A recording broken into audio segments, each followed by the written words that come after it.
Maurice Kamto, l'homme qui fait trembler Yaoundé depuis sa cellule. Les gars, installez-vous, on va arrêter de s'amuser 2 minutes. Après Issa Chiroma, on passe au vrai patron de l'opposition. Regardez bien cette image-là, les gars. C'est Maurice Kamto. Et ce soir, je vais vous dire pourquoi ce mec est le cauchemar absolu du régime de Biya.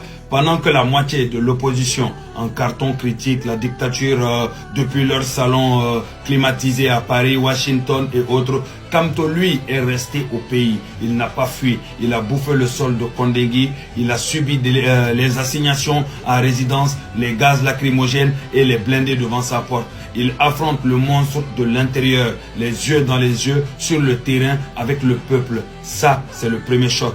Qu'est-ce qu'il propose qui traumatise le RDPC? La fin du hold-up électoral, le vrai dialogue pour stopper le bain de sang dans le nozo. Et surtout, les gars, le nettoyage de la corruption systématique qui affame les Camerounais. Ce n'est pas un vendeur de slogans, c'est un homme d'État avec un programme en béton.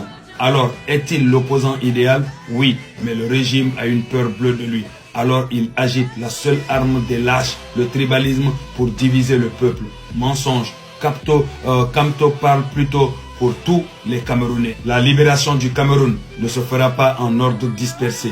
Si les autres opposants et le peuple ne créent pas l'union sacrée derrière la seule locomotive capable de faire plier ce régime de plus de 40 ans, vous condamnez le pays à un demi-siècle de statu quo supplémentaire. Kamto est prêt à aller jusqu'au bout. Les Camerounais, pensez-vous que Kamto est l'homme de la situation, l'homme derrière qui toute l'opposition et le peuple doivent se réunir? Dites-moi dans les commentaires et surtout, on se retrouve en live tout de suite, les gars.